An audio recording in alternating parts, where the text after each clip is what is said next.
అక్కడ అన్యాయం జరిగింది, సెంట్రల్ ఫోర్స్ తోటి ఎలక్షన్ పెట్టాలి, ఇటువంటి పదాలు ఏదైతుందో వాడడం ఏదైతుందో ఒకసారి గుర్తు తెచ్చుకోవాలి. ఈరోజు 11 సీట్లకు పరిమితమై అసెంబ్లీకి నీకు ప్రతిపక్ష హోదా లేకున్నా ఒక స్టేటస్ ఆఫ్ అపోజిషన్ లీడర్ అని నిన్ను గుర్తిస్తాడు. స్టేటస్ అంటే ఫెసిలిటీస్, కారు కానీ క్యాబినెట్ ర్యాంక్ ఉండే బంగ్లా కానీ ఇవ్వరు. కానీ ఆటోమేటిక్గా మీకు ఇచ్చే టైం అపోజిషన్కి ఏదైతుందో తక్కువ సభ్యులున్నా ఎక్కువ సమయం కూడా ఇస్తారు. ఎందుకంటే దెర్ ఇస్ నో అపోజిషన్, ఈయన ఒక్కరే, ఆడ 3 కూటమి కదా. అటువంటిది ఏదైతుందో ఇతను అవాకులు చెవాకులు. ఈరోజు నేను అడుగుతున్నా అంబటి రాంబాబు గారిని, ఆఫ్టర్ ఆల్ బై ఎలక్షన్లో ఆయన జైల్లో ఉన్నప్పుడు 2010లో ఉమ్మడి రాష్ట్రం ఉన్నప్పుడు 18 ఆంధ్రప్రదేశ్లో అంటే ఇప్పుడున్న రాయలసీమ కోస్టల్ అన్ని కలిపి 17 సీట్లు, తెలంగాణలో సురేఖ 18 సీట్లు రిజైన్ చేస్తే మొదటిసారిగా రాష్ట్రం అంతా మైక్ పట్టకుండా విజయలక్ష్మి గారు ఓన్లీ నియోజకవర్గమే పులివెందుల అసెంబ్లీ, అలాగే వాళ్ళ కూతురు అక్కడిని అటువంటిది శ్రీకాకుళం నుంచి స్టార్ట్ చేసి ఒక 9 రోజుల్లో 18 నియోజకవర్గాలు పర్యటన చేసి దాంట్లో 15 గెలవడం జరిగింది. ఒకటి నర్సాపూర్ ఓడిపోయాది, ఇంకోటి పిల్లి సుభాష్ చంద్రబోస్ ఈస్ట్ గోదావరి, సురేఖ. అటువంటిది ఈరోజు మీరేదైతుందో రాష్ట్రమంతా మొన్నటిసారి ఓడిపోయే ముందు 11 వచ్చింది. దానికంటే ముందు పొద్దున 10 గంటలకు వచ్చి సాయంత్రం 6 గంటల లోపల 19 ఎన్నికల్లో హైదరాబాద్లో క్యాంప్. అటువంటిది రాత్రి 10:30 వరకు తల్లి బిడ్డలు నీ చెల్లి అమ్మ తిరిగి ఏదైతుందో రాష్ట్రం అధికారం రావడానికి వాళ్ళ కంట్రిబ్యూషన్ ఉంది. మీరు జైల్లో ఉన్న ఉప ఎన్నికల్లో గెలిపించారు. ఆ రోజు క్యాంపెయిన్ చేయడం వల్లే 67 సీట్లు గెలిచింది అసెంబ్లీ 14లో. కానీ మీరు అధికారం చేపట్టి నవరత్నాలు ఇచ్చి ప్రతి ఇంటికి కార్యక్రమాలు ఇచ్చి ఎందుకు 11 వచ్చినాయి? ఈ తల్లి కానీ చెల్లి కానీ నీ కుటుంబ సభ్యులు ఎవరు నీకు సహాయం చేయలేదు. దుర్మార్గం పరిపాలన చేసావు, పరదాలు కట్టుకున్నావు, ఎమ్మెల్యేలకు ఇంటర్వ్యూ లేదు, మంత్రులకు ఇంటర్వ్యూ లేదు, ప్రజలకు కనుమరుగైపోయావు. దానికంటే ముందు 2010 నుంచి 9 సంవత్సరాలు 365 రోజుల్లో నేను అనుకుంటున్నా ఒక 5-6 రోజులే 24 గంటలు ఏదవుతుందో ఎక్కడైనా ధర్నాలు రాష్ట్రమంతా తిరిగినావు, ముద్దులు ముద్దించుకున్నావు. ముఖ్యమంత్రికి ఏమైంది?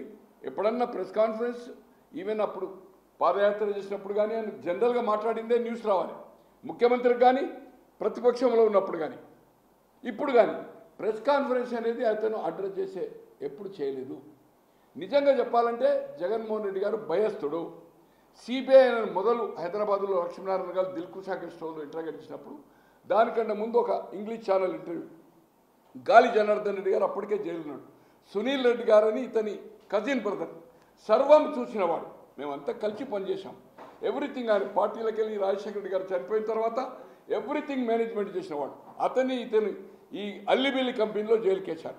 ఒక ప్రెస్ కాన్ఫరెన్స్లో చెప్పాడు, అంటే ఒక 2-3 ఛానళ్ళకి, నాకు గాలి జనార్దన్ రెడ్డి ఎవరో తెలియదు. ఒక విలేకరు అడిగాడు, ఈ సునీల్ రెడ్డి ఎవరంటే, సునీల్ రెడ్డి నాకు బంధువు కాదు, ఆప్త బంధువు బినామీ గాలి జనార్దన్ రెడ్డి గారు. కడపలో స్టీల్స్ కానీ ఆయన బెంగళూరులో ఉన్నప్పుడు కొన్ని వందల మందికి ఏదైతుందో ఆ బళ్ళారిలో మనుషులు ఏదైతుందో జాబ్ ఇప్పడం జరిగింది. ఎన్నో కార్యక్రమాలు చేసిండు. అటువంటిది నిజంగా భయస్తుడు. అంటే వాళ్ళు సంబంధం ఉందని వాళ్ళు జైలు ఉన్నారంటే నాకేమన్నా ఇబ్బంది అవుతుందేమో, దాని గురించి సిబిఐ ప్రశ్నలు అడుగుతుందని ఈ విధంగా చెప్పినవాడు. ఈరోజు ప్రజలకు మనల్ని కోల్పోయి అసెంబ్లీకి ఫేస్ చేయకుండా సెంట్రల్ ఫోర్స్ తోటి ఎలక్షన్ పెట్టింది. ఒకటి ఏం చెప్తా అంటే, నిన్న సుదీర్ఘంగా నేను రాత్రి చూశాను, సుదీర్ఘంగా ఒక 30 నిమిషాలు పోలింగ్ ఏజెంట్ విధులేంది, వాళ్ళు ఏ విధంగా ఉండాలి, బ్యాలెట్ సంతకం పెట్టాలి, ఓటర్ని గుర్తించాలి, ఓటర్లు గుర్తించడం కాదు డిమాండ్ కూడా చేయొచ్చు.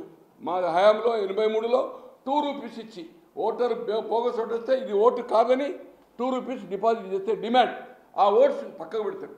ఈ ఓట్లు ఏదైతుందో 40-52 నుంచి ఎన్నికలు జరుగుతున్నాయి. నీవేదైతుందో విధులు పోలింగ్ ఏజెంట్ గురించి ఈ జనానికి చెప్పే అవసరం లేదు. దాని గురించి ఒక ½ అన్ అవర్ డిస్కస్ చేశాడు. ఎలా పోలింగ్ ఏజెంట్స్ లేకుండా ఎన్నిక జరిగిందన్నాడు. అయ్యా నీ పోలింగ్ ఏజెంట్స్ ఉన్నారు, ఒకసారి వాకప్ చేయి. 15 బూతుల్లో నేను అనుకుంటున్నా 9-10 బూతుల్లో ఏజెంట్స్ ఉన్నారు. కడమల్లో అమ్ముడుపోవచ్చు, ఇది సహజమే. ఎమ్మెల్యేలు ఎంపీలు చేసిన వాళ్ళు ఏదైతుందో అమ్ముడుపోయిన వాళ్ళు రాజ్యసభలో కౌన్సిల్లో ఇది 57-62 నుంచి రికార్డు ఉంది. Central intelligence, state intelligence. ఏ ఎన్నికల్లో రాజ్యసభలో ఎవరు అమ్ముడుపోయారు, కౌన్సిల్ ఎన్నికల్లో ఎవరు అమ్ముడుపోయారు. ఓటింగ్ బై ఎమ్మెల్సీలు ఎన్నుకోవాలంటే ఎమ్మెల్యేస్ నుంచి ఎమ్మెల్యేస్ చేస్తారు, కొన్ని లోకల్ బాడీస్. అలాగే రాజ్యసభ 18 ఉండే, ఇప్పుడు ఇక్కడ 11-7 రికార్డెడ్గా ఉన్నాయి. సో అటువంటిది మామూలు ఒక పోలింగ్ ఏజెంటు నీ కార్యకర్త ఎమ్మెల్యేలు ఎంపీలు ఏమీలు అమ్ముడు పోగానే వాళ్ళు అమ్ముడు పోరని ఏముంది. ఖచ్చితంగా ఈరోజు తెలుగుదేశం ఒక ఎమ్మెల్సీని కూడా బంధించడం జరిగింది. కొన్ని వందల మందిని ఏదైతుందో కూటమి వాళ్ళని కూడా తెలుగుదేశం కూడా వాళ్ళని కూడా నిర్బంధించడం జరిగింది. 151 స్టేట్మెంట్ తీసుకున్నారు. ఇది రికార్డులో ఉన్నది. అటువంటిది ఏదైతుందో పోలీసు 700 మంది పెట్టారు. తో ఇదంతా అభూత కల్పన. ఇప్పటికైనా కళ్ళు తెరువు. వచ్చేది మా ప్రభుత్వం. అయ్యా 3.5-4 సంవత్సరాలు 3.5-4 సంవత్సరాలు దేవుడు ఎక్కడ దేవుడు. ఈరోజు ఇది ఆఖరి ఎలక్షన్ అని అంటే నాకు సంబంధం లేదనుకోండి. చంద్రబాబు గారు ఆఖరి ఎలక్షన్ అంటున్నావు. ఆఖరి పార్టీ ఉండదా? నీ నాయన చనిపోతే నువ్వు ముఖ్యమంత్రి కాలేదా? నువ్వు జైలుకి పోతే నువ్వు భారతి గారి చేయాలని అనుకుంటలేవా? తో ఈ విధంగా ఏదైతుందో ఏ రాజకీయ నాయకుడు శాపనార్థాలు ఇంతవరకు భారతదేశ చరిత్రలో నరకం పోతాడు. నరకం ఏంటండి అది? దేవుడు ఉన్నాడు. దేవుడు ఎవరికి ఉన్నాడు? అందరికీ ఉన్నాడు. దేవుడు చూపాడు కదా. మడమ తిప్పను మాటని ఈరోజు ఏదైతుందో అక్కమ్మ చెల్లెలమ్మని ముద్దించుకొని నీ తల్లిని కంటేసినావు. నీ చెల్లికి ఏదైతుందో కోర్టు తల్లి మీద కేసేసినావు. సిగ్గు లజ్జ ఉండాలి మీకు. ఈరోజు ఏదైతుందో ఇటువంటి నేనంటున్నా. ఈరోజు లల్లు గారు జైలుకు పోయారు ముఖ్యమంత్రి ఉండి. చౌతాలా గారు ముఖ్యమంత్రి అయిన తర్వాత జైలుకు పోయారు. హర్యానా చీఫ్ మినిస్టర్ దేవిలాల్ గారు సంఘం.